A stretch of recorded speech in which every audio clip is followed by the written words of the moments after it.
세상엔 여러가지 괴담들이 많지만 괴담은 실제로 겪은 이야기와는 완전히 다른 개념으로 보고 있습니다. 곰통 공포라디오, 오늘 들려드릴 이야기는 시청자 너만 얼음땡님이 보내주신 이야기로 6년 전 제주도에 여행 갔을 때 겪은 렌트카에 대한 이야기라고 합니다. 중고차를 샀다가 겪은 이야기는 제보를 많이 받았는데 렌트카를 탔다가 겪은 이야기라니 지금까지 다뤘던 모든 실화 제보들 중에서도 단연 신선함으로는 탑티어 클래스인데요. 과연 렌트카를 탔다가 어떤 일을 겪으셨을지 지금 바로 알아보겠습니다. 6년 전 여름휴가 때 겪었던 일이고요. 같이 그 일을 겪었던 친구도 생생하게 기억하는 일입니다.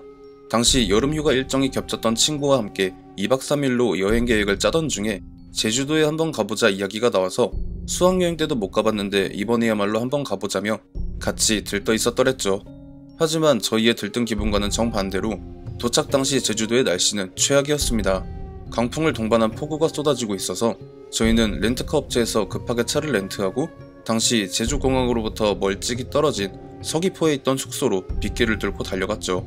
한라산을 관통하는 길이라 그런지 굽이굽이 경사도 심하고 앞길도 잘 안 보이는데 폭우까지 쏟아지니 정말 막막했지만 그래도 혼자가 아니라 절친한 친구가 옆에 같이 있으니 두려움이 조금 덜했습니다. 그러다가 친구가 졸리다고 하더니 잠에 들고 저 혼자 빗길을 뚫고 그 길을 헤쳐나가고 있었는데 운전에 집중을 너무 해서 그런지 제 옆자리에서 처음 듣는 노랫소리를 흥얼거리는 친구의 목소리가 들리는데도 그게 어떤 노래인지 물어볼 겨를도 없이 운전을 했고 그렇게 숙소에 도착을 해서 주차를 하는데 그때까지도 친구가 잠에 빠져서 일어나질 않길래 흔들어서 깨우니까 벌써 도착했냐면서 아무렇지 않게 차문을 열더라고요. 너 아까 전에 흥얼거리던 노래 제목 뭐냐? 좋던데? 이렇게 말을 하니까 무슨 개소리냐고 하더라고요. 아까 전에 이야기 나누다가 자기도 모르게 잠들어서 눈 떠보니 여기인데 자기가 무슨 노래를 흥얼거렸냐면서 어이없어 하는 거였죠. 이게 무슨 개소리인가 싶었지만 라디오에서 나오던 걸 내가 착각했나보다 하고 그냥 넘겼습니다. 그날 그렇게 친구와 저는 흑돼지에 소주 한잔 걸치면서 지난 이야기를 주고받고 즐거워하다가 숙소에 들어누웠고 다음날 성산일 출봉에 가기 위해 차에 올라탔는데 제가 주량이 조금 약해요. 한 병만 마셔도 꽐라가 되는 사람이라 숙취도 거의 없고 주량도 강했던 친구가 대신 운전대를 잡았죠. 저는 덜 깬 술 때문에 숙취와 씨름을 하다가 지쳐서 잠깐 잠에 들었는데 갑자기 친구가 절 흔들어서 깨웠습니다. 너는 자면서도 노래를 흥얼거리냐? 아주 가수를 해라 가수를. 이렇게 말을 하면서 깨우는 거죠. 그래서 무슨 개 짖는 소리를 하고 있냐고 차에 타자마자 골아떨어졌는데 뭔 노래냐고 하면서 약간의 말싸움이 있다가 가는 길에 누가 운전을 하느냐 가위바위보를 했고 단판승에 서로 비기는 바람에 두 타임으로 나눠서 가기로 했죠. 차에 타기 전에 행상에서 제주 감귤 막걸리 5병을 사서 차에 올라탔고 첫 운전대를 제가 잡게 됩니다. 아침 대바람부터 운전을 해서 그런지 친구는 금세 골아 떨어졌기에 저는 창밖에 보이는 풍경을 감상하며 운전을 하고 있었는데요. 조수석, 그러니까 친구가 앉아있는 옆에서 흥얼흥얼 굉장히 구슬픈 노랫가락이 들려오길래 귀를 기울여 봤더니 사철 나그네 길을 잃었네. 어디 묵어갈 곳 없어 몸을 의탁했더니 가진 걸 앗아가고 끝내 무쇠 파묻었더라. 노래 가사가 듣고 있는데 너무 섬뜩한 거예요. 그래서 갓길에 차를 세워두고 친구한테 말을 했죠. 그런 노래는 어디서 배워왔냐고요. 그런데 친구는 제가 말을 하는데도 코를 골면서 자고 있었어요. 그래서 흔들어서 깨워서 말을 했더니 자기는 그런 노래 듣도 보도 한 적이 없다고 화를 내니까 아 그렇냐고 내가 잘못 들었나 보다 하고 그냥 넘긴 다음 바톤턴치를 해서 친구가 운전을 해서 숙소에 도착을 했습니다. 숙소에서 간단히 여독을 풀고 편의점에 술을 사러 나가는데 친구가 저한테 갑자기 뭔가를 물어봤어요. 너 아까 나 운전할 때 안 자고 노래 부르지 않았어? 이게 무슨 뚱딴지 같은 소린가 싶어서 아니라고 했더니 무쇠 파묻혀 원한을 품고 찾아가니 놀라서 문을 닫는 아낙네가 떠는 모습이었네. 이런 노래를 부르지 않았냐고.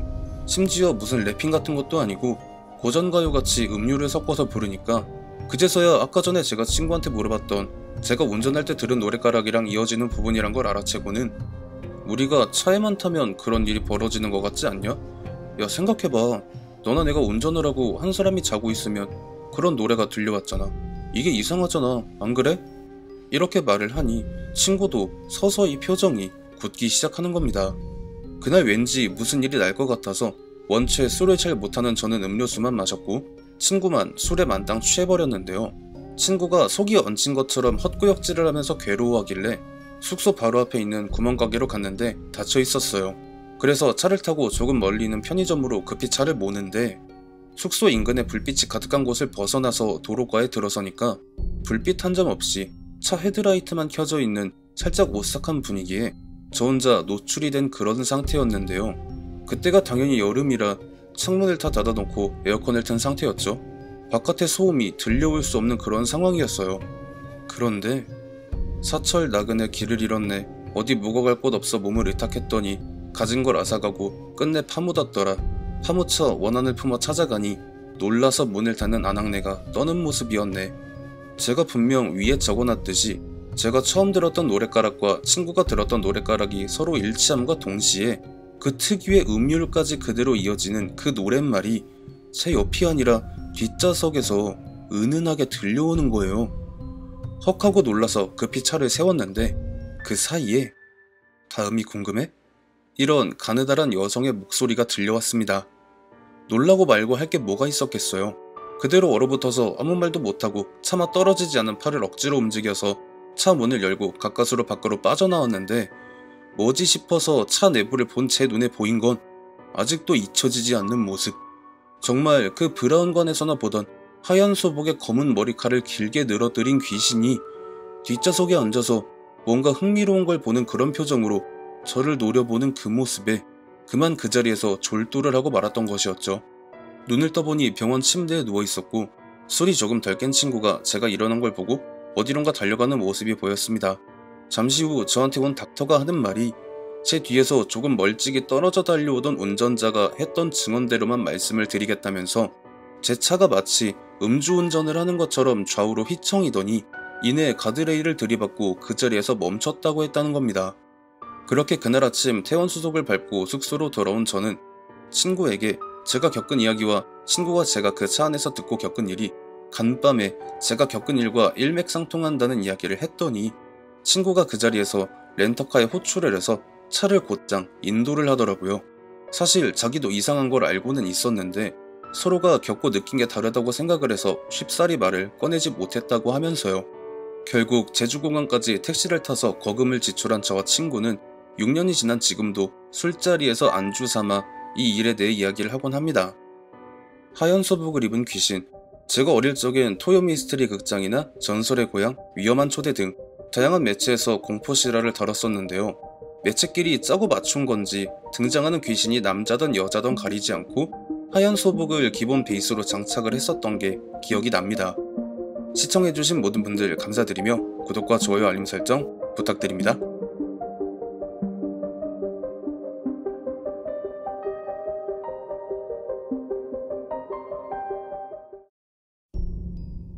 세상엔 여러가지 괴담들이 많지만 괴담은 실제로 겪은 이야기와는 완전히 다른 개념으로 보고 있습니다.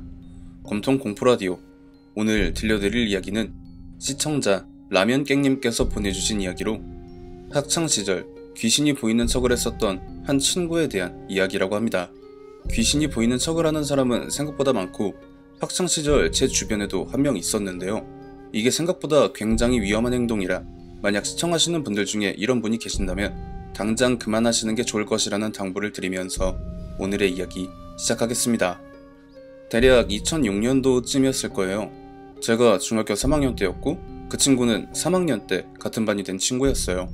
첫 학기가 시작되고 중간고사를 치를 때까지도 그 누구하고도 말을 안 섞길래 혼자 있길 좋아하나 보다 이렇게 생각을 하고 있는 둥 마는 둥 그렇게 대하면서 지냈는데 어느 날부터 그 친구 주변으로 애들이 하나둘씩 모이기 시작하더니 쉬는 시간만 되면 그 친구의 자리가 핫플레이스가 되더라고요. 그래서 왜 그런 건가 하고 저도 당시 친구들하고 그 친구의 자리에 가봤는데 귀신을 볼 줄 안다고 하더라고요.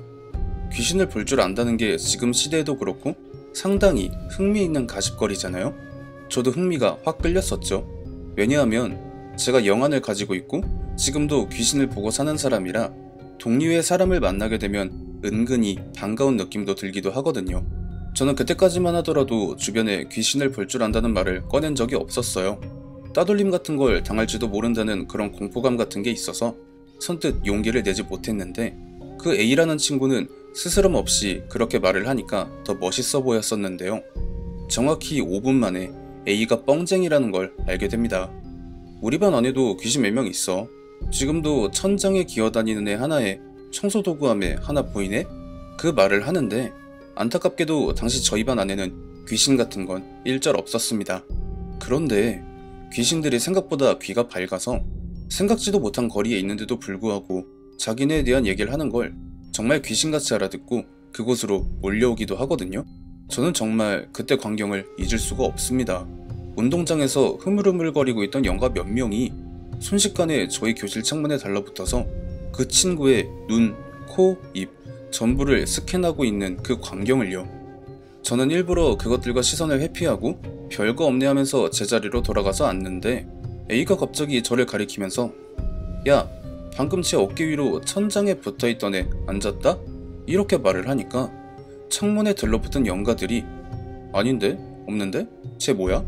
이렇게 자기네들끼리 속닥거리더니 갑자기 분위기가 바뀌면서 야, 오늘은 쟤야, 쟤. 이 말을 함과 동시에 교실 안으로 스륵하고 들어오더니 금세 A한테 가서 들러붙는다고 표현을 해야 맞겠죠. 완전히 찰싹 달라붙어서 기분 나쁘게 웃기 시작했어요. 물론 A는 그걸 전혀 눈치를 못 챈 건지 느끼질 못한 건지 쉬는 시간이 끝나가는데도 신이 나서 여기 있네 저기 있네 떠들어대고 있었고요. 저는 A가 너무 기분 나쁘고 괜히 같이 다녔다가 제가 해코지를 당할 것 같아서 일부러 피해 다녔지만 저와 같이 다니던 무리의 애들이 A랑 금방 친해져 버리는 바람에 결국 A가 저희의 무리에 끼게 되면서 싫든 좋든 일련의 사건으로 인해 A가 정학 처분을 받기 직전까지 같이 다니게 되어버리고 말았죠.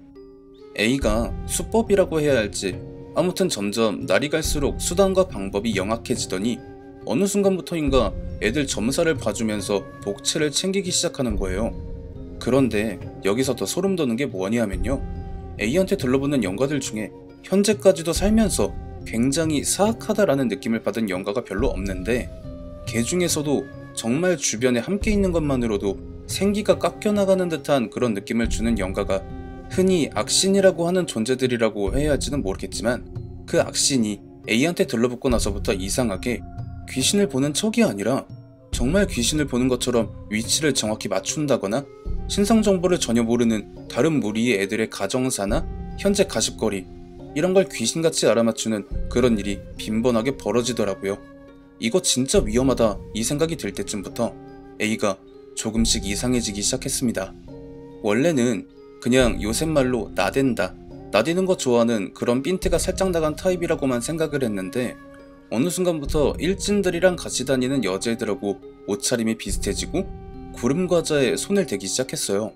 물론 일진 무리들하고 같이 다니지는 않고 저희 무리하고만 다니긴 했는데 애가 겉모습만 이상해진 게 아니라 귀신을 보는 척을 하던 애가 어느 순간부터 지나가는 애들 중에 마음에 안 드는 애가 있으면 저 애한테 들러붙었다. 저 애는 이제 얼마 못 간다. 전혀 일면식도 없는 같은 학교 학생들한테 저주를 퍼붓기 시작하는 거예요. 그런데 정말 신기한 게 A가 그렇게 콕 집어서 말을 하면 A에게 들러붙어 있는 악신이 그 대상을 보면서 되게 기분 나쁘게 쇳소리처럼 긁는 웃음소리를 내면서 삿대질로 가리키고 얼마 지나지 않아서 사고를 당하거나 진짜 안 좋은 일이 일어나기 시작하니까 이게 그냥 내버려두면 안 될 것 같은데 그렇다고 제가 영안이 있는 걸 친구들한테 밝히기도 조금 그래서 같이 다니는 친구들한테 비밀리에 말을 했죠. A가 아무래도 신경이 쓰인다고 내일부터는 같이 안 다니는 게 낫지 않겠냐고. 그렇게 해서 A가 다음날부터 저희 무리에서 반강제로 나가게 됐는데 같은 무리 중에 하연이라는 애가 있었어요. 되게 여리여리하고 피부도 뽀얗고 귀염쟁이상이라 인기도 많고 그랬던 애가 언제부터 그렇게 시작이 됐는지 모르겠는데 시름시름 앓다가 갑자기 어느 순간부터 학교에 안 나오고 병원에 입원을 했대요. 사실 하연이가 저보다 A를 더 싫어했고 같이 다니는 동안 일부러 A의 심기를 건드리는 그런 말을 자주 했었어요. 그래도 그렇게 같이 다니는 동안엔 아무 일 없이 멀쩡했었던 애가 갑자기 중내산에 오늘 내일 하고 있으니까 왠지 모르게 이 일련의 사건의 중심에 A가 있을지도 모른다는 생각이 들기 시작했고 저는 A한테 씩씩거리면서 찾아갔습니다. 야, 너 하연이한테도 저주 걸고 그랬냐? 미쳤어? 네가 뭔데 그딴 짓을 해? 제 말에도 A는 아무 반응이 없었고 계속 피식거리면서 비웃기만 하더라고요. 그러니까 이제는 반 안에서 조금 논다는 여자애들이 와서 A를 두둔하면서 저를 툭툭 치고 밀면서 저리 꺼져라라는 식으로 말을 하길래 제가 홧김에 말을 했죠. 귀신 보지도 못하는 게 귀신 보이는 척 하더니 이젠 악귀한테 씌여서 네가 뭔지도 모르지? 그러니까 A가 표정이 갑자기 싸하게 굳으면서 너 귀신 볼 줄 아는 거 이제서야 말하는 거야? 이렇게 받아치더라고요. 저도 그렇게 카운터 펀치를 맞을 줄은 상상도 못했고, 그러자 반 안에 있던 애들이 되게 의미심장한 표정으로 저를 쳐다보니까 가만히 당하고 있을 수만은 없어서 사실 나 귀신 본다. 어릴 때부터 보기 시작했고 일찍 말 못해서 너희들한테 미안하게 생각한다. 그런데 쟤 귀신 볼 줄도 모르는 애라고. 천장이랑 청소도감 이런데 귀신 개뿔도 없고 생각을 좀 해보라고. 히키코모리 같던 애가 관심 좀 끌어보려고 귀신 보는 척 한 거고 관심 좀 받으니까 나대는 거. 솔직히 너네들도 꼴 보기 싫었던 거 맞지 않냐고 한 분위기를 그렇게 몰아가니까 다른 애들도 하나둘씩 A의 행동에 대해 지적을 하기 시작했죠. 그러니까 이제 A가 갑자기 필통에서 커터칼을 꺼내들더니 저를 죽일 듯한 표정을 하고 저한테 달려들더라고요. 지금은 제가 결혼도 했고 아이 엄마기도 한데 제가 초등학교 때부터 고등학교 때까지 복싱을 했었습니다. 당연히 그런 건 저한테 상대가 될 리가 없어서 간단하게 제압을 한 다음에 선생님을 불러오게 해서 뭐하고 하다 보니까 A한테 정학처분이 내려지고 나서부터는 졸업할 때까지 A를 본 적이 없었거든요. 그렇게 시간이 흐르고 흘러서 제가 대학교 2학년 때인가 방학 때 학교 근처의 카페에서 알바를 하고 있었는데 되게 낯이 익은 여자가 들어오길래 유심히 봤더니 그 여자가 A더라고요. 심지어 중학교 3학년 때 A한테 들러붙었던 그 악신이라고 했던 영가가 그때까지도 걔한테 들러붙어 있는 상태였습니다. 다행히도 저는 고2 때 스파링을 하다가 눈이 찢어지고 코뼈가 나가버리는 바람에 성형을 해서 그런지 A는 저를 알아보지 못했고 저 역시 굳이 아는 척을 해봐야 이득 볼 게 없으니까 모르는 채 했죠.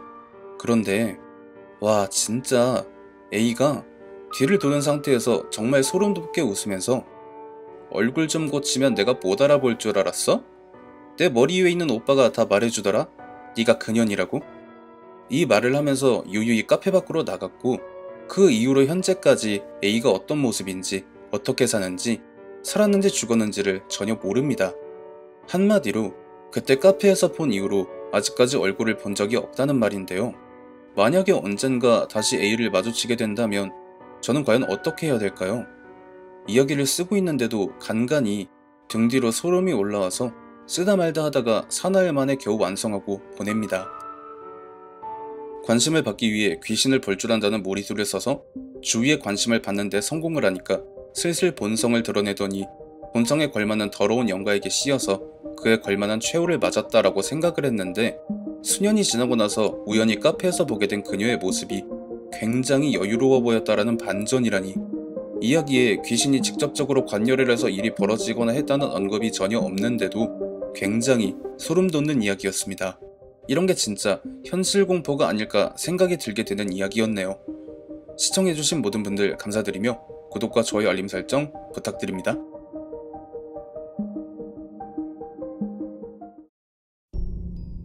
세상엔 여러가지 괴담들이 많지만 괴담은 실제로 겪은 이야기와는 완전히 다른 개념으로 보고 있습니다. 곰통 공포라디오 오늘 들려드릴 이야기는 시청자 박문호님께서 보내주신 제보사연으로 길에 버려진 옷장을 집에 들여놓았다가 벌어진 일에 관련된 이야기입니다. 과연 어떤 일을 겪으셨을지 지금 바로 알아보겠습니다.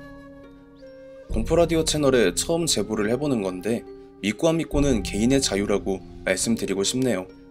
저는 타인의 손을 한 번이라도 거친 물건은 절대 쳐다도 안 보는 성격입니다. 흔히 중고라고 하는 그런 물건들이죠. 그런 물건들에 어떤 사연이 묻어있을지 모르기도 하고 괜히 잘못 가져왔다가 엄한 게 씌인 물건이면 집안 자체가 풍비박산이 난다는 걸 알기도 해서예요.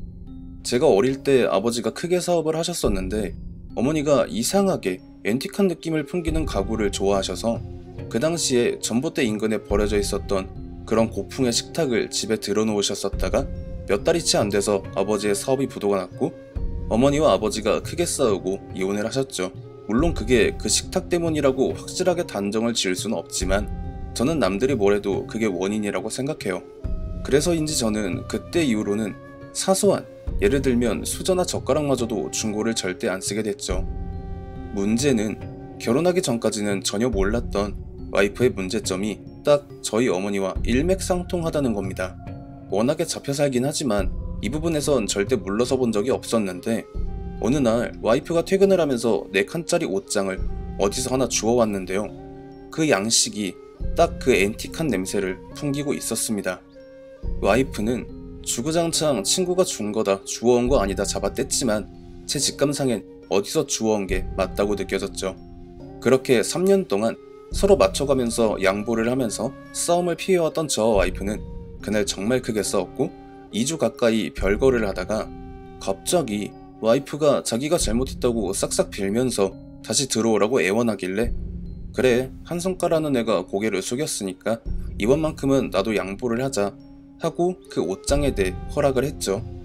그날 집으로 돌아가서 화해주를 한 잔씩 한 저와 와이프는 거의 기절하듯이 잠에 들었습니다.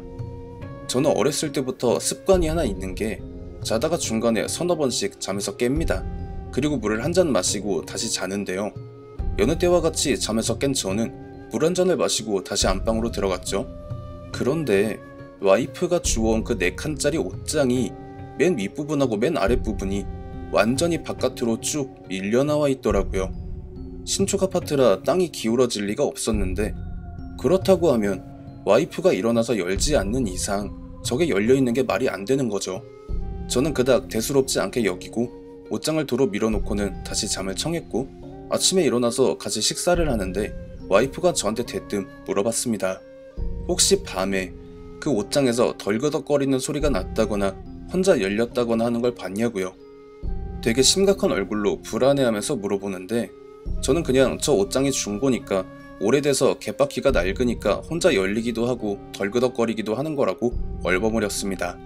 저야 뭐 그런 걸 처음 보기도 했고 굳이 신경을 쓰고 싶지 않아서 그런 것도 있었죠. 제가 그날 아침에 옷장 맨 윗칸에 있는 맨투맨 티를 입고 출근을 했어요. 이상하게 그날따라 오른쪽 어깨가 무겁고 뻐근한 게 딱 이쪽 어깨에만 30kg짜리 완전 군장을 매달아 놓은 그런 느낌이 들길래 새벽에 일어나서 봤던 열려있는 옷장의 맨 윗칸이 생각이 났습니다. 그제서야 어느 정도 말이 맞다고 느낀 거죠. 저랑 이혼하겠다고 아주 쌩난리를 치던 여자가 갑자기 고개를 숙인 게 다 이것 때문이구나 라는 걸요. 퇴근길에 와이프한테 전화를 했는데 장모님이 받으시더라고요. 애가 너무 몸이 안 좋아 보여서 사흘 정도만 친정에 데리고 있겠다고 하시길래 안 그래도 와이프가 요즘 컨디션도 안 좋아 보이기도 했는데 잘 됐다고 잘 부탁드린다고 말씀드리고 전화를 끊고 나니까 슬슬 걱정이 몰려왔죠. 술 앞에 장사 없다는 말을 상기시키며 어차피 다음날이 토요일이니까 진탕 마시고 뻗으면 뭐 건드리기나 하겠나 하고 소주 4병에 맥주 피처 1병을 사서 집으로 간 저는 일부러 TV를 크게 틀어놓고 일부러 크게 떠들면서 불안감을 떨쳐내려고 노력했습니다. 그렇게 한참 마시다가 그대로 소파에 잠이 든 것 같아요. 술을 아무리 마셔도 어릴 때부터 달고 살던 습관은 어딜 가지 않아서 여느 때와 같이 잠에서 깬 저는 바닥에 널브러진 술병들과 안주를 얼추 수습을 한 다음 냉장고로 향했죠. 그런데 이런 잡음들이 들려오길래 어디서 나는 소리인가 하고 귀를 기울여 봤습니다. 그리고 그 소리의 진원지를 금세 알아낼 수 있었는데요. 안방에서 들려오는 소리인데 와이프가 첫날 저한테 물어봤다고 했던 그게 머릿속을 스치고 지나가더라고요. 혹시 밤에 그 옷장에서 덜그덕거리는 소리 들었어? 범인은 분명 그 옷장이 틀림이 없었고 저는 TV 옆에 놓여있는 목검을 들고 조심조심 안방으로 들어갔습니다. 뭐가 됐던 눈에 보이는 대로 사정없이 내려쳐서 박살을 낼 요량이었어요. 안방의 문을 벌컥 열고 불을 켰는데 보통 불을 켜면 그런 것들이 사라지거나 안 보이거나 한다던데 아니더라고요. 뒷모습으로만 보면 영락없이 여자가 맞았습니다. 그리고 입고 있는 옷이 무슨 메이드복 같아 보였고요. 여하튼간에 그 여자가 옷장을 막 열었다가 닫았다가 뭔가를 정신없이 급하게 찾고 있는 그런 모습이 보이는데 거의 반사적으로 안방의 문을 다시 닫은 저는 그게 절대 밖으로 나오지 못하게 의자로 문고리를 걸어 잠그고 식탁의 냉장고까지 어떻게든 끌어다가 안방의 문을 틀어 막아버렸죠. 혹시 밤사이에 제 와이프가 다시 들어온 게 아니었냐 하실 텐데 그 여자는 긴 생머리였고요. 제 와이프는 단발머리입니다. 그렇게 문을 봉쇄하고 나니까 긴장이 풀리면서 다시 취기가 올라와서 쓰러지듯이 소파에 누워서 잠에 들었죠. 한창 자는데 전화벨 소리가 요란하게 울려대서 받아보니까 와이프가 부재중 전화를 30통을 넘게 했길래 화장실 가서 세수하고 정신 차리고 안방 문 앞에 놨던 것들을 제자리로 돌려놓고 안방문을 열어봤는데요. 이게 웬걸? 해가 중천에 떠있는 오전인데 아직도 그게 옷장 서랍을 정신없이 뒤적거리고 있더라고요. 머리가 멍해집니다. 일반적으로 우리가 알고 있는 상식으로 그런 것들은 밤에만 활동을 하고 해가 뜨면 사라지는 걸로 알고 있는데 아직까지도 그 행동을 반복하고 있는 데다가 그럼 나는 이제 어떡하지 하고 있었죠. 그렇게 다시 안방의 문을 닫으려는데 그게 고개를 돌려서 저를 쳐다봤습니다. 분명 쳐다보는데 쳐다보는 게 아니에요. 이게 무슨 말이냐 하면 눈이 있어야 할 자리에 눈이 없습니다. 눈알맹이가 없다는 겁니다. 자유로 그것처럼요. 일단은 혼비백산해서 다시 문을 닫았죠. 그러니까 그게 이번엔 안쪽에서 문을 어떻게든 열려고 악다구니를 쓰기 시작했습니다. 뒷모습을 봤을 땐 너무 갸냘퍼 보이는 그런 모습이라 별 걱정은 안 했는데 아주 힘이 장사더라고요. 제가 키가 193에 몸무게가 100 정도 나가는 거구인데 제가 힘에서 밀릴 정도로 진땀을 빼고 있는 그 시점에 현관문 도어락이 열리면서 와이프랑 장인 장모님이 함께 집으로 급하게 들어와서는 제 손을 잡고 그 즉시 집으로부터 빠져나오게 됐습니다. 굉장히 절묘한 시점에 들이닥친 시댁 식구들 덕에 목숨을 건진 저는 어떻게 상황을 알고 온 거냐고 물어봤죠. 와이프한테요. 와이프가 그날 잠을 자는데 꿈을 하나 꿨다고 합니다. 그 꿈에서 제가 소파 위에서 잠을 자고 있는데 안방의 문이 열리면서 메이드복 같은 걸 입고 있는 눈알맹이 양쪽이 없는 웬 여자가 저한테 올라타서 유사 그런 행위를 하기 시작했다고 해요. 그 여자가 그 행위를 하다가 어느 순간 갑자기 제 목을 조르더니 팔을 길게 늘어뜨려서 저를 안방으로 끌고 들어갔고 와이프가 주워왔던 그 옷장 안으로 들어가면서 저까지 끌고 들어가는 그런 꿈이었는데 꿈인데도 꿈 같지 않고 현실인 것처럼 너무 생생해서 일어나자마자 장인 장모님 깨워서 급하게 달려온 거라고 그렇게 말을 하는데 왠지 제 생각에도 그때 시댁 식구들하고 와이프가 오지 않았으면 아마 정말로 그 옷장으로 빨려 들어가지 않았을까 하는 생각도 들기도 했죠. 그렇게 주말 내내 시댁에 있다가 월요일에 연차를 낸 저는 장인어른이 잘 안다는 박수무당분을 소개받았고 그분만 믿고 와이프와 함께 본가로 동행을 했는데요. 그 무당분이 집에 들어서자마자 딱 이렇게 말씀을 하셨습니다. 글렀네. 이 집에 이제 사람 못 살아요. 이게 뭔 소린가 하고 왜 그러냐고 물어봤죠. 그러니까 옷장 안에 있던 저게 밖으로 나오기 전에 갖다 버렸으면 끝났을 텐데 이미 자기 근거지 바깥으로 나와서 집안 전체를 전부 활보를 하고 다녀버렸으니 이제 이 집 자체가 저 옷장 주인의 새로운 근거지가 돼버린 모양새라고 보면 된다면서 하루빨리 이사갈 집을 알아보라고 강권을 하셨습니다. 아주 조금이라도 일말의 가능성이라도 있으면 굿이라도 해볼 수 있지 않냐고 거듭 청을 해봤는데 한사코 고개를 저으시더라고요.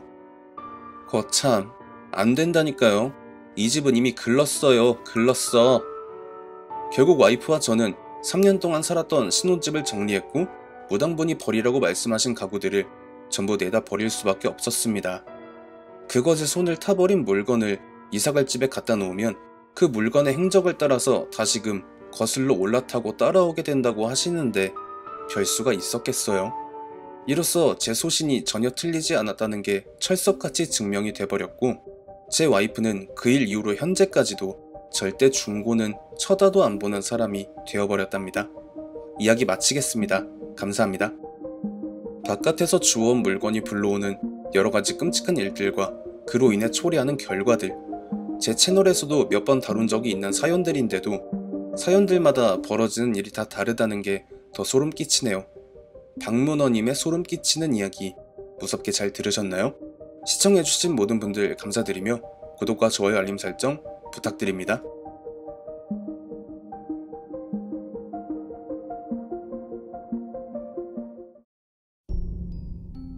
세상엔 여러가지 괴담들이 많지만 괴담은 실제로 겪은 이야기와는 완전히 다른 개념으로 보고 있습니다. 곰통 공포라디오, 오늘 들려드릴 이야기는 시청자 양호동 백호님께서 보내주신 이야기로 호식총에 관련된 이야기라고 합니다. 호식총 하면 총기류를 대부분 떠올리시겠지만 무덤총이라는 한자어를 사용하는 무덤 양식의 일종으로 과거 우리나라에 호랑이가 서식했을 때 호랑이에게 살해당하여 창귀가 된 이들을 묶어놓은 일종의 봉인장치라고 합니다. 주제가 상당히 오싹한데요. 과연 어떤 이야기일지 지금 시작합니다. 안녕하세요. 안양에서 정육점을 운영하는 구독자 양호동 백호입니다. 제가 이 이야기를 함께 겪은 친구와 오랜 상의 끝에 제보를 하게 됐는데요.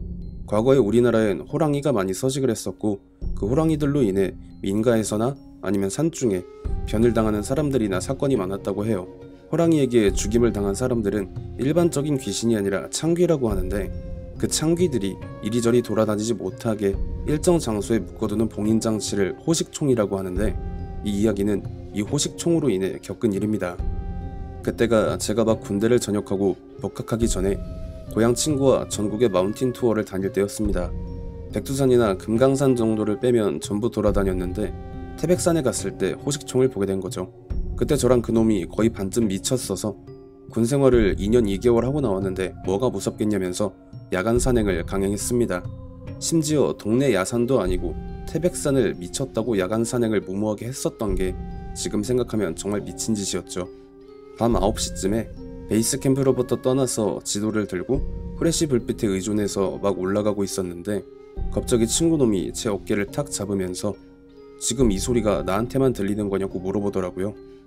뭔 소리가 난다 그래? 하면서 주위에 들려오는 소리에 집중을 해봤는데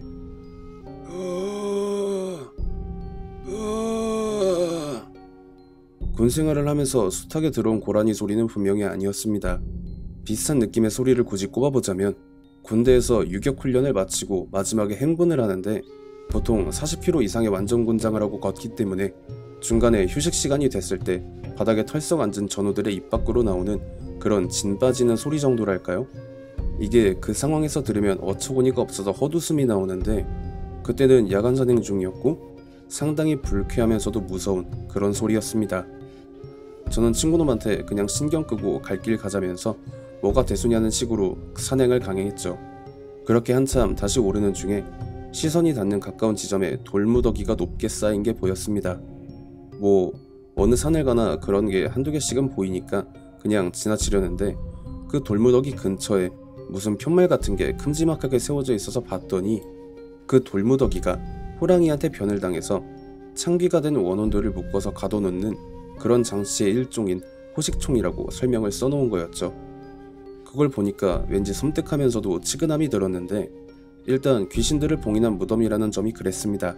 호랑이한테 변을 당했으면 엄청나게 고통스럽게 갔을 거고 거기에 맺힌 한이 정말 클 텐데 죽어서도 자기가 죽은 장소를 벗어나지 못하고 묶인 채로 뺑뺑이를 돌고 있다는 게 너무 슬프게 다가오더라고요.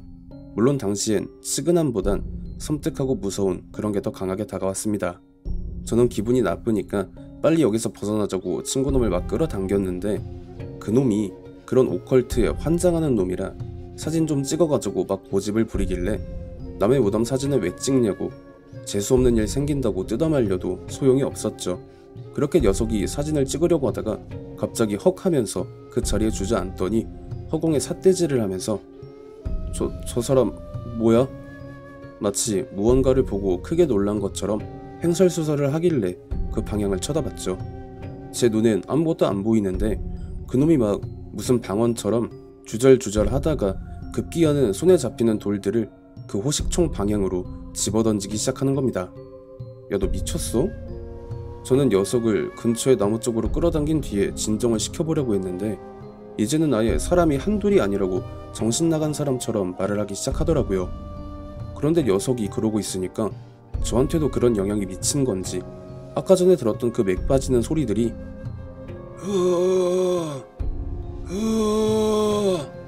멀리서 들려오던 그 소리들이 당장 코앞과 주위에서 들리기 시작했습니다.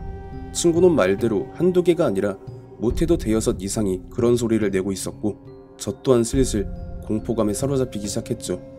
그리고 곧 맥 빠지는 소리들이 사라지면서 사람들이 수근거리는 소리가 들리기 시작했습니다. 밤중에 젊은 애들이 여기서 뭐하고 있어? 얘네한테 업혀가면 여기서 나갈 수 있냐? 이런 내용들이었고 직감적으로 이게 상식적으로 현실에서 일어나는 일인가? 그리고 처음 겪어보는 상황에 그 창기들의 대화 내용인즉 저랑 친구놈한테 빙의를 해서 거기서 벗어나겠다고 하고 있었기 때문에 위험하다는 걸 직시하고서 그냥 엎어져 있는 친구놈을 들쳐매고 불빛 하나 없는 그 산중을 뛰어내려갔죠. 불빛이 보일 때도 돌무더기에 걸려서 몇 번이나 넘어졌는데 신기하게 한 번도 안 넘어지고 막 내려갔습니다.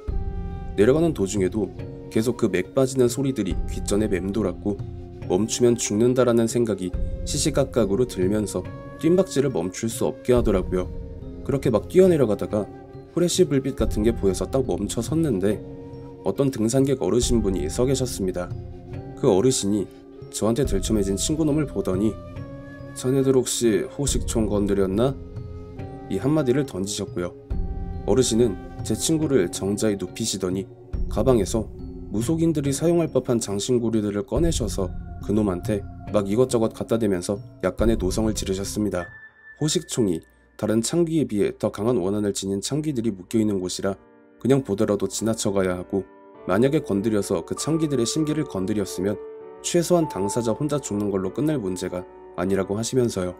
그날 그렇게 야간 산행이 완전히 생지옥으로 변하면서 20년 가까이 지난 지금도 야간 산행은 하지 않고 있습니다. 그 친구놈은 그 사건 이후로 거의 반쯤 넋이 나간 것처럼 지내다가 결국 정신병원에 입원을 했고 최근에야 회복이 돼서 일상생활을 하고 있고요. 산행을 하다 보면 보이는 높이 쌓인 돌무더기들은 아마도 호식총일 겁니다. 그러니 검통 공포 채널의 다른 구독자분들 중에 등산을 좋아하시는 분들이 계신다면 그런 돌무더기들은 그냥 지나치시는 게 일신상에 좋을 거라는 말씀을 드리면서 이야기를 마치겠습니다. 감사합니다. 가장 대표적으로 알려진 호식총이 태백산에 있는 호식총이라고 합니다. 저도 한창 피 끓는 나이 때 등산을 즐겼어서 이곳저곳 많이 가봤는데 딱히 호식총이라는 안내푯말은 없었지만 비슷한 양식의 돌무더기 무덤을 여러 개 봤던 기억이 있거든요. 오늘에서야 그게 호식총이라는 걸 알았고요. 신박하면서도 무서웠던 호식총에 대한 이야기 무섭게 잘 들으셨나요? 시청해주신 모든 분들 감사드리며 구독과 좋아요 알림 설정 부탁드립니다.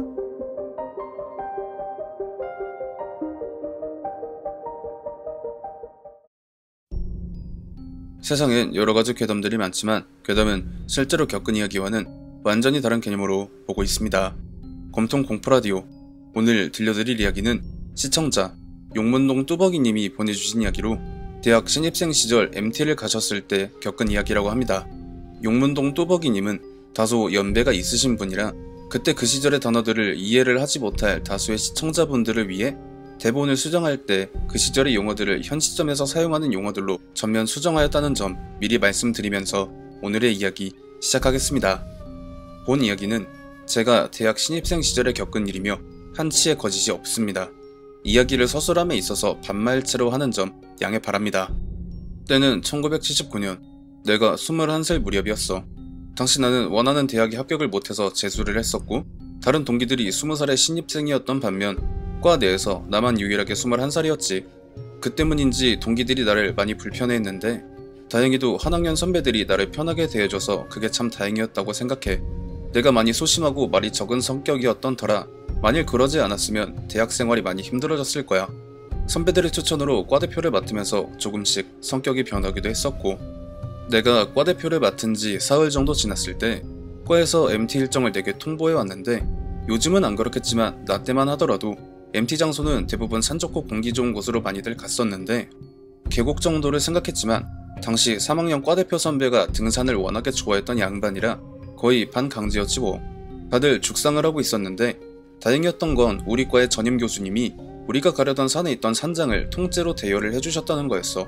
만약 이게 아니었다면 군대도 가기 전에 산에서 텐트를 치고 잘 뻔했으니까 정말 천만다행이었던 셈이야. 그 산은 현지의 등산객들이 잘 찾지 않는 이름 없는 야산이었는데 솔직히 등산객이 많은 곳이라면 MT를 하기에 부적합하니까 장소 선정을 잘했다고 생각했어. 하지만 그 산은 절대 가면 안 되는 현지인들도 절대 밤에 출입을 하지 않은 그런 산이었지. 그래서 산주인이 관리를 거의 포기했다고 했어. 그래도 다들 젊은 피에 혈기가 들끓는 나이대들이라서 개의치 않고 다들 열심히 산을 오르고 또 올랐지. 등산로라는 게 사실상 터 있는 산이 아니라서 중간에 부상자들도 덜어 나오고 하다 보니까 당시 MT 대표였던 3학년 과대표 선배가 더 이상의 등산은 포기를 하고 산장에서 쉬자는 결정을 하면서 다같이 지도에 표기되어 있는 산장을 찾아 나섰어. 그런데 당시에 휴대폰은 고사하고 삐삐도 없던 시절이라 단순히 지도만 보고 찾아가기엔 상당히 위험하고 확률도 크지 않아서 결국 나와 가장 친했던 동기가 속해있는 C팀이 어느 지점에서 조난을 당한 거야. 이미 해도 다 져서 그들을 찾아 나서기란 결국 다같이 죽자는 짓거리밖에 되지 않았기 때문에 어쩔 수 없이 등산에 어느 정도 일가견이 있는 3학년 과대표 선배와 산지에서 자랐던 몇몇 동기들이 찾아 나섰던 걸로 기억해. 나를 포함한 나머지 선배들과 동기들은 알아서 잘 찾아오겠지 라고 낙관적으로 생각을 하고는 산장에 그대로 눌러앉아서 부어라 마셔라를 하고 있었는데 산장 문이 갑자기 열리면서 3학년 과대표 선배가 들어왔어. 그런데 그 몰골이 여기저기 긁히고 옷감이 다 찢어져서 넝마가 돼 있는, 눈 뜨고 못 볼 정도로 처참한 거야. 다들 놀라서 무슨 일이냐고 했는데 그 선배는 산장에 도착을 하자마자 기절하듯이 쓰러져 버렸고 대관절 무슨 일이 일어난 건지 알 방법도 없고 심지어 그 선배랑 같이 나갔던 일행들하고 연락을 취할 방법도 없어서 다들 술판을 멈추고 전전긍긍하고 있을 수밖에 없었어. 그렇게 다들 한숨도 못 자고 날이 밝았고 우리는 일단 산 밑으로 내려가서 조난 신고를 했어. 그리고 얼마 안 가서 경찰 몇 명이랑 구급대원들이 산으로 올랐고 3시간 정도가 지나서 조난을 당했던 C팀과 다른 일행들을 찾아서 내려왔지. 그날의 MT는 사실상 완전히 실패한 MT였고 학교 내에서도 다시는 산으로 MT를 가지 말라는 엄벌이 떨어지고야 말았지. 그 사건이 지나고 나서 일주일 정도 지나니까 그때 조난을 당했던 동기와 선배들이 다시 학교로 복귀를 했길래 뒤풀이 겸 사건의 전말도 들어볼 겸 학교 인근의 시내에서 다같이 술자리를 가졌는데 먼저 조난을 당했던 C조의 조장인 2학년 과대표 선배가 말을 해준 게 당시 우리가 가지고 갔던 지도상에 산장으로 표기된 장소는 단 한 곳뿐이었는데 이 C조 조장 선배는 지도에 표기된 산장을 비싸게 생긴 다른 표기로 오해를 하고 그쪽으로 과 학생들을 이끌었다고 해. 그렇게 해가 거의 다 져서 한치 앞이 안 보이던 시점에 산장이라고 생각한 곳에 도착을 했는데 C조의 조원들의 눈에 들어온 건 산장이 아니라 사찰이었대. 그런데 문제가 뭐였냐면 아무리 사찰이라고 해도 한밤중이면 등불을 켜놓는 게 보통이잖아? 마치 사찰 안에 아무도 없는 것처럼 인기척도 없고 불도 켜져 있지 않더래.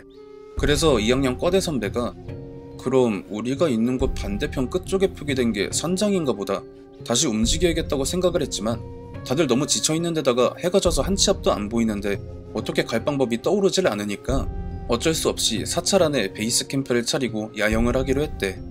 인원이 몇 명 안 되면 무서운 상황이겠지만 당시 C조의 인원이 모든 조를 통틀어서 가장 많았기 때문에 굳이 무섭다는 생각이 들질 않았다더라. 그렇게 다들 불을 환하게 켜놓고 부어라 마셔라 모드에 들어가서 한창 분위기가 무르길 때쯤에 갑자기 사찰의 법당 안에서 여학생들의 비명소리가 정말 처절하게 들려오더래. 다들 여기서 놀라서 뭔 일인가 하고 2학년 과대표 선배랑 몇몇 선배들이 법당 안으로 들어갔는데 거기 있던 애들이 뭔가를 보고 소스라치게 놀란 것처럼 덜덜 떨고 있는 모습인데 걔네들 중에 한 명의 손에 매직펜이 쥐어져 있었다는 거야. 그래서 뭔 짓을 한 건가 하고 전등을 불상에 비춰봤더니 정신나간 짓거리를 한 거래. 불상에 누구누구 왔다감, 누구 하트 누구 이런 낙서들이 빼곡하게 다 뒤덮여 있어서 이게 불상인지 뭔지 분간이 안 갈 정도였다는 거야. 그 2학년 과대 선배가 부모님이 무속인이라 아무리 버려진 사찰이라고 해도 절대 불상에 그런 짓을 하면 안 된다는 걸 잘 알고 있어서 걔네들이 정신을 차리던 못 차리던 밖으로 끌고 나가서 막 소리를 지르면서 조인트를 걷어찼대. 그러면서 그 짓거리를 왜 한 거냐고, 그리고 뭘 보고 그렇게 놀란 거냐고 물어보니까 한창 낙서를 하고 있었는데 불상 옆으로 민머리의 꼬마아이가 얼굴을 내밀더래. 여기가 버려진 사찰인데 왜 동자승 같은 아이가 있을까? 신기해서 말을 걸었더니 동자승의 얼굴이 마치 마귀처럼 일그러지면서 엄청나게 화가 난 것처럼 울그락불그락 하더니 당장 여기서 나가거라! 라고 호통을 쳤대. 그 호통을 치는 목소리가 어린아이의 가녀린 목소리가 아니라 한 60대 정도의 정정한 노인의 목소리였다는 거야. 2학년 과대표 선배는 그 얘기를 듣고 완전히 겁에 질려서 술에 떡이 된 학생들이 있건 말건 전부 다 챙겨서 간신히 그 사찰 밖으로 빠져나왔대. 하지만 나가라고 해서 나갔다고 그들이 지은 죄가 사라진 게 아니잖아. 갑자기 그 법당 안에서 연부를 외는 소리가 한 개도 아니고 수십 개가 들리면서 목탁을 두드리는 소리가 머리가 깨질 정도로 들려왔대. 사찰 밖에 거의 무너진 벽에 기대서 숨을 고르다가 도저히 안 될 것 같아서 정신이 그나마 멀쩡한 학생들한테 취한 학생들을 부축하게 하면서 최대한 평지에 가까운 곳을 찾아서 텐트를 치고 수습을 어느 정도 한 다음에야 그 연불을 외는 소리와 목탁을 치는 소리가 안 들렸대. 그렇게 날이 밝고 나서 다들 정신을 차리고 가스버너를 꺼내서 라면을 먹고 그러고 있다가 경찰과 구급대원을 만나서 내려올 수 있었다는 거야. 여기까지만 들어도 정신이 얼얼한데 그 다음 3학년 과대 선배가 꺼낸 이야기는 방금 전과는 비교가 안 될 정도로 충격적이었어. 조난당한 시도를 찾기 위해 3학년 과대 선배랑 동기 몇이 같이 나갔다고 했었잖아. 당시에 손전등 자체가 귀하다 보니까 3학년 과대 선배가 들고 있는 전등이 전부여서 조심히 풀숲을 헤치고 나아가는데 어디서 목탁을 치는 소리가 되게 맑고 청아하게 들려오더래. 그리고 그 소리가 점점 자신들한테 가까워지다가 전등불에 승려복을 입은 한 스님이 보였다는 거야. 그 스님이 일행들을 보더니 합장을 하면서 다가와서 말을 했대. 포기의 길을 잃으신 듯하니 소승이 몸을 담고 있는 사찰에 잠시 가시지 않겠습니까? 길을 잃었다고 하기도 애매하고 안 잃었다고 하기도 애매해서 3학년 과대 선배가 그럼 잠시 동행을 해도 되겠냐고 물어보더래. 그런데 그걸 뒤에 있던 내 동기의 시점에는 그 선배가 동공이 풀려서 마치 매가리가 없는 사람처럼 네, 감사합니다 스님 이랬다는 거야. 뭐 어쨌든 그 스님을 따라서 다같이 이동을 하다가 척 봐도 사찰 같아 보이는 규모가 제법 있는 그런 곳에 도착을 해서 사찰의 정중앙에 있던 우물에서 물을 얻어 마신 다음에 스님에게 같이 MT를 온 학생들이 산 반대편에 조난을 당한 것 같아서 찾으러 나서는 길이라고 말을 했더니 그 스님이 아 그러냐 하면서 산이 산세가 험한 데다가 해가 진 밤중이니 찾으러 나갔다가 괜히 당신들만 화를 입을 것이라면서 그냥 사찰에서 날이 밝을 때까지 기다리라고 했고 이것도 나름 일리가 있어서 그렇게 하기로 했대. 그 선배랑 동기 일행들은 사찰의 건너방에서 몸을 녹이고 있었는데 그 스님이 온통 풀밭이긴 하지만 밥상을 내주셔서 허겁지겁 퍼먹고 배가 불러오니까 스르륵 잠에 들었대. 그런데 한참 자고 있는데 내 동기가 잠결에 눈을 떠서 주위를 둘러봤더니 3학년 과대 선배가 안 보였다는 거야. 어디 가셨지 하고 다시 주위를 둘러보는데 그 선배가 문제가 아니라 자기들이 자고 있던 그 방이 폐허였대. 애초에 사람이 관리를 하고 자시고 그런 개념이 아니라 못해도 수십 년 동안은 방치된 그런 모습이었었다고 해.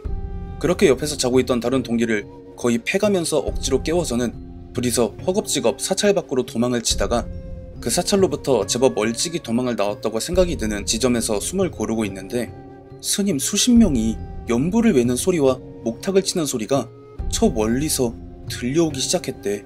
그런데 그 소리가 점점 가까워지니까 이게 대체 뭔가 하고 어이없어 하고 있을 때 사람 2명이 옆에 풀숲을 헤치고 나왔고 그들은 인근 마을에 사는 노부부였는데 산길도 나지 않은 곳에서 사람들 목소리가 들리길래 뭔가 싶어서 왔다고 말을 했고 그분들한테 사정을 털어놨더니 일단은 일행들한테 내려가자고 너희들이 여기에 더 있다간 경을 칠 수 있으니까 일단 내려가야 한다면서 손을 잡아 끌더래. 그렇게 그 노부부가 사는 집에서 이제는 정말 안심하고 날이 밝을 때까지 기다렸다가 노부부께서 직접 산의 초입까지 데려다 주셨었다는 거야. 더 소름이 돋는 게 3학년 과대 선배는 소변이 너무 마려워서 동기들보다 먼저 잠에서 깨서 자고 있던 방 밖으로 나왔는데 분명 들어올 때까지만 하더라도 불이 환하게 켜져 있었고 사찰 마당을 쌀이비로 쓸고 있는 스님들이 계신 것까지 봤는데 불이 켜져 있기는커녕 본인과 안에서 자고 있는데 동기들을 제외하곤 개미 새끼 한 마리도 안 보이더래. 그래서 뭐지? 하고 법당으로 보이는 곳으로 들어갔는데 역시나 여기저기 낙서로 가득한 불상 하나가 눈에 띄는 것 빼곤 그 역시도 폐허 그 자체였다는 거야. 결국 선배는 겁에 질려서 동기들을 그대로 내버려둔 채 본능에 의존해서 미친듯이 도망을 치다가 산장을 발견해서 안으로 들어오면서 정신을 잃었었다고 했어. 여기서 더 충격적인 사실이 그 산에 분명 산장이 있었었는데 우리가 MT를 가기 일주일 전에 철거를 했었대. 그래서 과 전임 교수님한테 도대체 어떤 산장을 대여를 해주신 거냐고 물어봤는데 교수님이 어이없어 하시면서 내가 언제 그런 말을 했었냐고 자기는 그 산이 어디 있는지도 모른다고 하셨어. 뭐랄까 MT를 가기 전부터 다같이 홀렸었다는 말밖에 안 된다는 게 아닐까? 30명이 넘는 인원이 다같이 감쪽같이 홀려버린 그날의 그 일은 내가 이른 줄에 가까워진 지금까지도 잊혀지지가 않아. 용문동 뚜벅이님이 MT를 가셨었다는 그 산. 저한테는 산의 이름을 말씀을 해주셔서 한번 구글링을 해서 찾아봤는데 80년대 중반에 그 산이 대대적으로 개발이 되면서 그 자리에 골프장이 들어섰다는 것과 이후 시간이 지나서 골프장이 사라지고 그 자리에 아파트 단지가 생겼다는 것 정도 이외엔 다른 사찰이나 산장에 대한 단서를 찾을 수가 없어서 참 아쉽다는 생각이 들었습니다. 시청해주신 모든 분들 감사드리며 구독과 좋아요 알림 설정 부탁드립니다.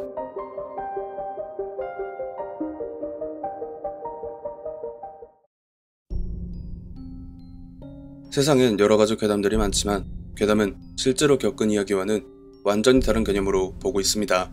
검통 공포라디오, 오늘 들려드릴 이야기는 시청자 박루카님께서 보내주신 이야기로 어느 날 누군가에게 받은 오래된 인형을 집에 들인 이후로 벌어진 이야기라고 합니다. 주제가 제법 흥미로운데요. 과연 어떤 이야기일지 지금 바로 알아보겠습니다. 이 이야기를 어디에 제보를 하면 좋을까 생각 중에 요즘 출퇴근길에 자주 듣는 검통님 채널에 보내봅니다. 그때가 2008년이었고요. 당시에 재직하던 회사에서 바로 제 윗선임이었던 임검통 대리가 회식 자리에서 제 딸 이야기를 하며 한창 인형 가지고 놀기 좋아할 나이가 아니냐고 너스레를 떨길래 왜 그러시냐고 물어봤죠. 그러자 가방 안에서 꽤나 오래돼 보이는 듯 하면서도 고풍스러운 느낌이 물씬 풍기는 여자아이 인형을 꺼내더라고요.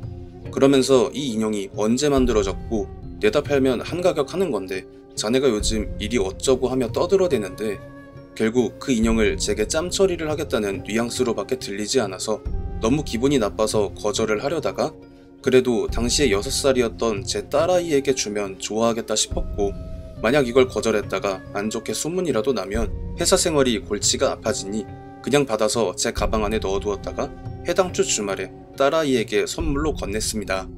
예상했던 대로 뛸 듯이 기뻐하는 딸아이를 보니 받아오길 잘했다라는 생각이 들었죠. 그런데 그날부터 이상한 일이 한두 개씩 일어나기 시작했습니다. 딸아이가 그 인형을 손에서 놓으려 하질 않았던 게 첫 번째인데요.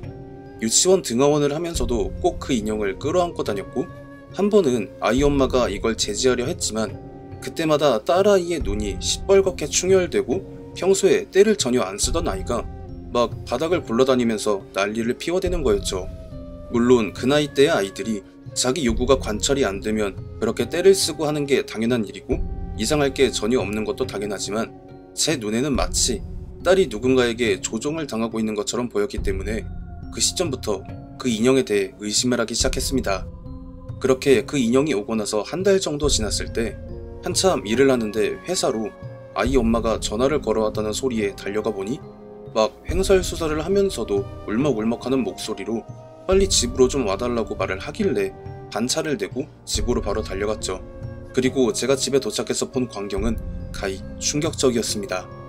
딸아이가 주방에서 쓰는 대가위를 집어들고 안방문을 연신 찍고 있는 모습이었기 때문이었죠. 저는 바로 딸아이한테서 가위를 빼앗고 안방의 문을 열었는데 아이 엄마의 팔에 자상이 길게 나서 피가 흐르는 상황을 보게 됐습니다. 더군다나 그 상황보다 더 황당한 건 고작 6살 난 아이의 입에서 온갖 쌍욕이 튀어나오고 있었다는 거였습니다. 이걸 도저히 글로 쓰기가 무서워서 몇 가지 단어들만 기억나는 대로 말씀을 드리자면 이 육실할 년, 똥물에 튀겨 죽일 년, 사탄의 악우 속에 들어갈 년. 제가 강제로 들쳐매고 있는 딸아이가 제 딸이 아닌 것 같았죠. 막 악다구니를 쓰면서 온갖 욕을 뱉어대던 딸아이가 어느 순간부터는 아예 눈이 뒤집혀서 생전 처음 듣는 외국어를 뱉어내기 시작했습니다. 그리고 제 머리를 스치는 어떤 생각이 제 사수가 저한테 줬던 그 인형이 생긴 게 서유럽권에서 제조하는 그런 인형처럼 생겼던 거였죠. 저는 곧장 딸아이의 방에 들어가서 그 인형을 집어들고는 현관을 열고 나가서 그대로 밖으로 던져버렸습니다. 그러자 딸아이가 경련을 하며 마치 높은 곳 어딘가에서 아래로 떨어지는 듯한 행동을 취하면서 비명을 질러대는 겁니다. 그때가 되어서야 모든 퍼즐이 다 맞아 떨어진 거였죠. 안 그래도 사수가 그 인형을 처음 보여줬을 때 왠지 모르게 섬뜩한 느낌이 들었었는데요. 그 인형이 아무래도 귀신이 씌어있는 인형이었던 겁니다. 그 인형을 바깥으로 던지고 아이가 경련을 일으키다가 어느 순간 안정이 되면서 제정신을 찾는 것처럼 보였지만 곧바로 돌변해서 그 인형이 어디에 있냐고 화를 내며 찾기 시작하길래 딸아이에게 그때 처음으로 손찌검을 하면서 크게 화를 냈고 바로 아이랑 아이 엄마를 차에 태워서 인근 병원에 갔는데 아이 엄마가 처치실에 들어가고 제가 그 옆을 지키고 있는 그 와중에 병원 로비 쪽에서 사람들 비명소리가 들려왔습니다. 뭔가 싶어서 나가봤더니 딸아이가 어디서 가져온 건지 종잡을 수 없는 날카로운 유리 조각을 들고 교복을 입고 있는 한 여학생의 다리를 찔러버린 상황이더라고요. 그러니까 그 인형에 씌어있던 그 잡종이 이제는 완전히 제 딸아이에게 들어섰음을 의미하는 상황으로 보였고, 아이 엄마한테 처치가 끝나면 저 여학생에게 부모님 연락처를 받고 집으로 먼저 가라고 이야기를 한 뒤에 박수무당을 하던 제 고향 친구에게 급하게 달려갔습니다. 저는 가는 길에 혹시 몰라서 당시 살던 아파트에 들려서 쓰레기장을 뒤져서 아까 전에 밖으로 던진 인형을 함께 가져갔죠. 친구놈이 제 딸과 인형을 번갈아 보더니 한숨을 크게 쉬면서 이거 너한테 준 그 새끼가 진짜 사람 새끼가 맞아? 이렇게 말을 하는 겁니다. 그 말이 인간 말종 새끼 이런 게 아니라 정말 네 사수라는 사람이 준 게 맞냐고 물어본 거였습니다. 그 인형에 씌어 있었고 당시 제 딸에게 옮겨 탄 그 망할 잡종 정도의 연관은 자기도 맨정신에 가방에 가지고 다니는 게 불가능한데 일반인이 그게 가능할 수가 없다라는 말을 덧붙이더라고요. 그래서 저는 곧장 사수에게 전화를 해서 저번 회식 자리 마무리할 때 준 인형 기억하냐고 물어봤는데요. 되게 놀란 목소리로 자기가 언제 그런 걸 줬었냐고, 자기는 회식 중간에 집에 일 생겨서 먼저 들어갔었다고 이렇게 말을 하는 겁니다. 그러니까 정체를 알 수 없는 무언가의 존재에게 작정하고 홀리고 당하고 말려들었다, 이렇게 정의가 되는 그런 상황이었던 겁니다. 다행인 건 그 친구놈의 신발이 기가 막혔어서 그 인형과 제 딸에게 옮겨붙은 잡종을 깨끗하게 없애버릴 수 있었고요. 딸아이는 그때 그 일을 드문드문 기억은 하는데 전체적인 틀은 아예 기억을 하지 못합니다. 그러니까 자기 스스로 자아를 가지고 저지른 일들이 아니라 딸아이에게 들러붙었었던 그 잡종이 딸아이의 정신 자체를 지배를 하고 저지른 일이라 그런 게 아니었을까 생각합니다. 박루카님의 이야기를 보니까 에나벨이라는 영화가 갑자기 생각이 났습니다. 전체적인 느낌도 살짝 비슷하다고 느껴지네요. 다만 에나벨은 당대 유명한 영매사가 다 달라붙어도 못 당해낸 반면 박루카님 말씀에 따르면 그 잡종이라고 칭한 귀신은 신발 끝내주는 무속인분의 불호령 한 방에 나가 떨어졌다는 게 다른 점이라면 그렇지 않을까 합니다. 시청해주신 모든 분들 감사드리며 구독과 좋아요 알림 설정 부탁드립니다.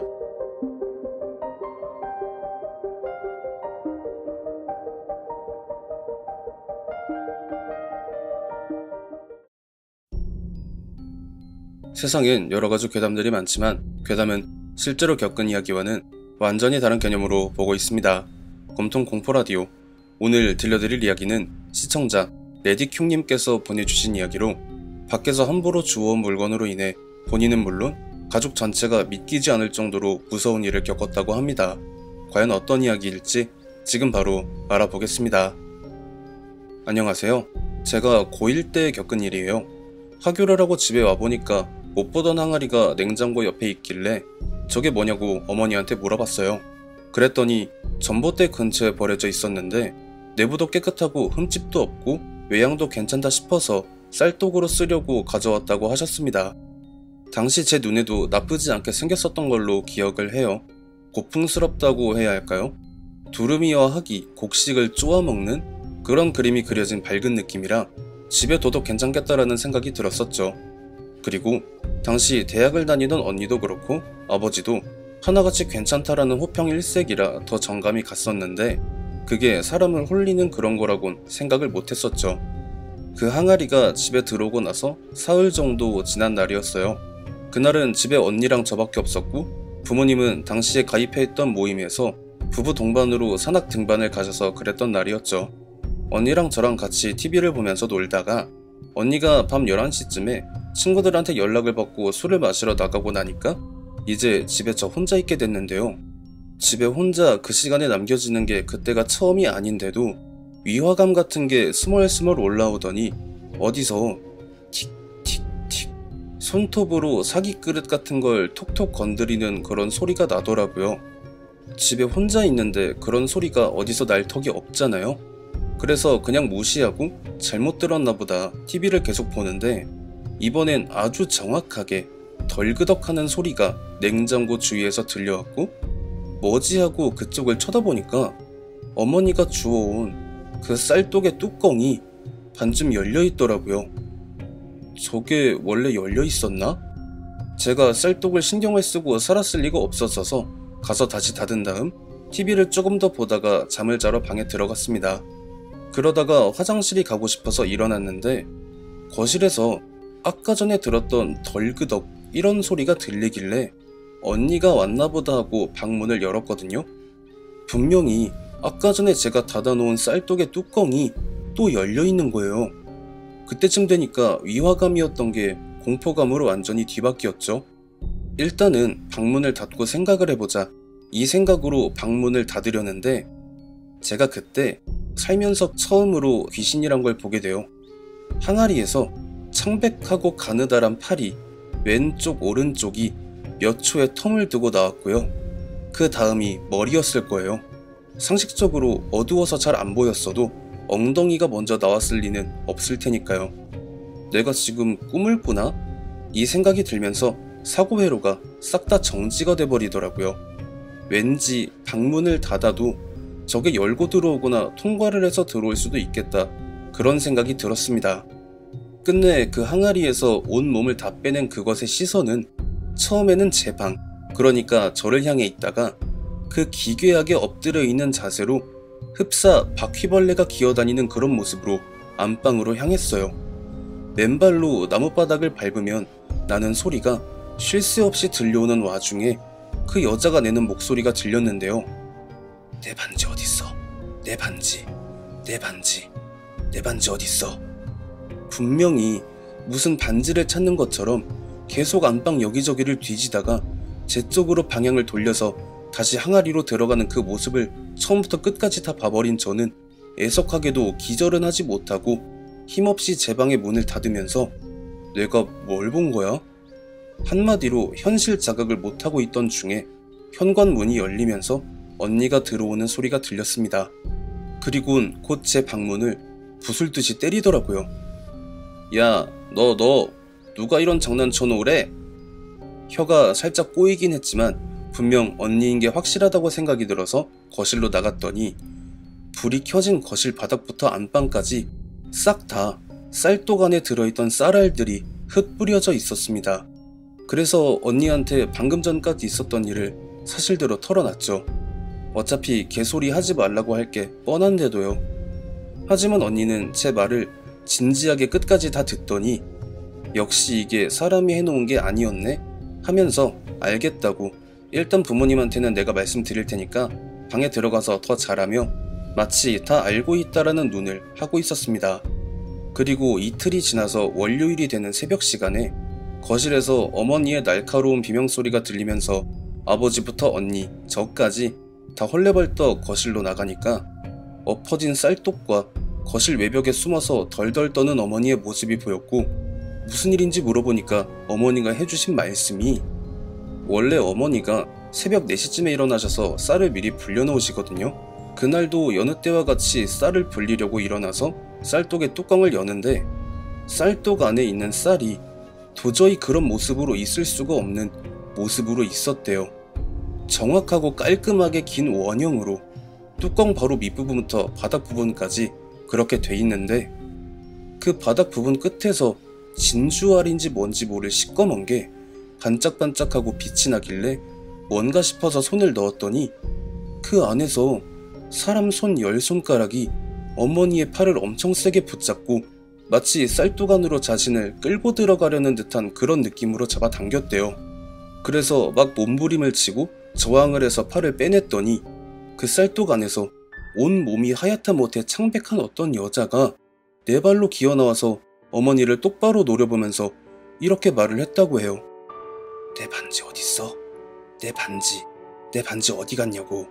그러면서 그게 어머니한테 엄청난 속도로 달려와서 덮치려는 그 순간에 비명을 지르셨고 거실 불이 켜지면서 아버지가 나오자 그게 정말 쏜살같이 쌀독 안으로 다시 들어갔다고 하셨습니다. 그리고 어머니가 팔을 보여주시는데 정말 엄청 세게 붙잡혀 있었던 듯 시뻘겋게 10손자국이 나 있었고요. 결국 아버지가 어머니를 추궁을 시작하셨는데 어머니가 사실대로 말을 하기 시작하자 그제서야 왜 그 여자가 마이 프레셔스를 찾고 다녔는지 이해가 가더라고요. 처음에 어머니가 그 항아리를 발견했을 때 안에 뭐가 들었나 하고 뚜껑을 열어봤는데 그 안에 은반지가 하나 들어있었대요. 그래서 누가 은반지를 넣어놨을까 하고 집어서 봤는데 옅기는 했지만 피가 살짝 묻어 있었대요. 그게 기분이 너무 나빠서 그 반지를 던져버리고 항아리만 들고 집에 가져왔다라고 하셨거든요. 그 말을 듣자마자 아버지가 처음으로 어머니의 뺨을 후려치시면서 당신 미쳤냐고 화를 내셨어요. 사실 저희 아버지가 밖에서 물건을 주워오는 걸 굉장히 혐오를 하는 분이신데 저희 자매한테는 쌀쌀 맞아도 유독 어머니한테는 한없이 자상한 그런 분이셔서 어머니가 그 항아리를 너무 마음에 들어하고 애지중지하시니까 그냥 넘어가셨던 거래요.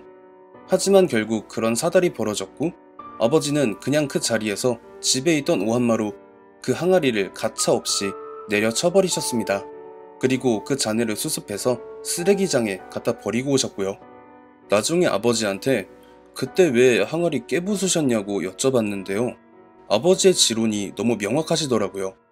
저걸 그대로 바깥에 다시 버리면 누가 또 주워가서 그런 일을 겪을 거 아니냐고, 그런 건 막아야지 않냐고 말씀을 하셨습니다.